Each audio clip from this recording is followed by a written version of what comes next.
Hey everyone, welcome back to AI Tech and Science. Today we are breaking down the most important AI event of the year, Nvidia's GTC in Washington, D.C. No slides, no script. Jensen Huang walked on stage and delivered something bigger than a product reveal. He shared a national strategy for how the United States can dominate AI, robotics, and chip manufacturing for decades to come.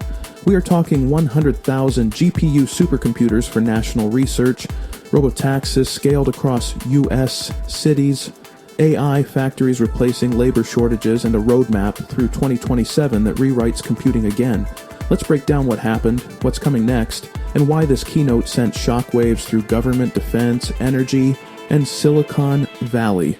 Hit like and subscribe. Let's dive in. This wasn't a Silicon Valley victory lap. It was Nvidia stepping into national strategy.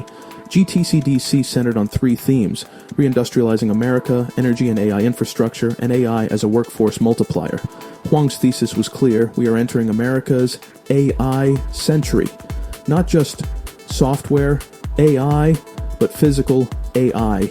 Robots, autonomous machines, and self-operating factories.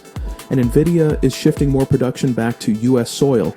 Blackwell GPUs fabricated in Arizona, assembly in Texas via Foxconn, and HBM memory from Indiana fabs.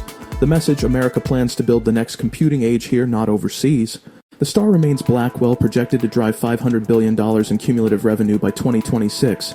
The real bombshell was partnerships with the U.S. Department of Energy, the Solstice supercomputer at Argonne with 100,000 Blackwell GPUs for agentic AI and scientific discovery, and the Equinox cluster adding 10,000 more, pushing over 2,200 exaflops of peak compute.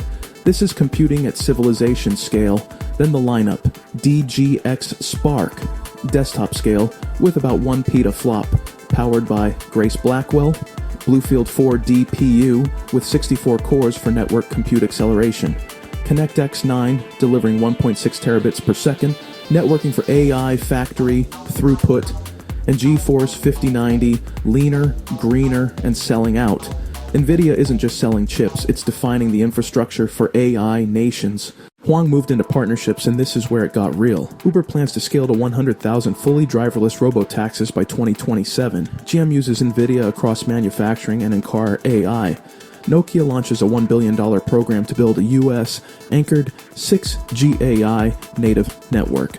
Palantir, CrowdStrike, J&J, and many more are integrating CUDA, Omniverse, and Nematron. On the science side, NVQ Link connects GPUs to quantum processors.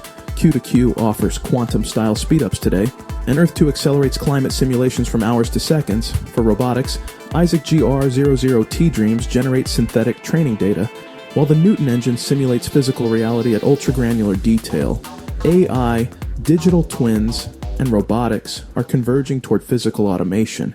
The cadence is now yearly. In 2025, Blackwell Ultra targets roughly 1.5 times performance. In 2026, Vera Rubin arrives with a next-generation architecture shift. In 2027, Rubin Ultra drives toward about 15 exaflops with AI photonics. Add co-packaged optical networking, NVLink 576 bandwidth scale, and NVIDIA Halos for autonomous safety and explainability. NVIDIA is building the operating system of the physical AI world. GTC-DC wasn't a product showcase, it was a strategic declaration. AI is becoming the workforce, the infrastructure, and the industry itself. NVIDIA is building the factories, chips, robots, and compute layer to power it. What part of this future excites you most? The supercomputers, the robotaxis, or AI-powered factories building our world for us? Drop your thoughts in the comments. See you in the age of AI.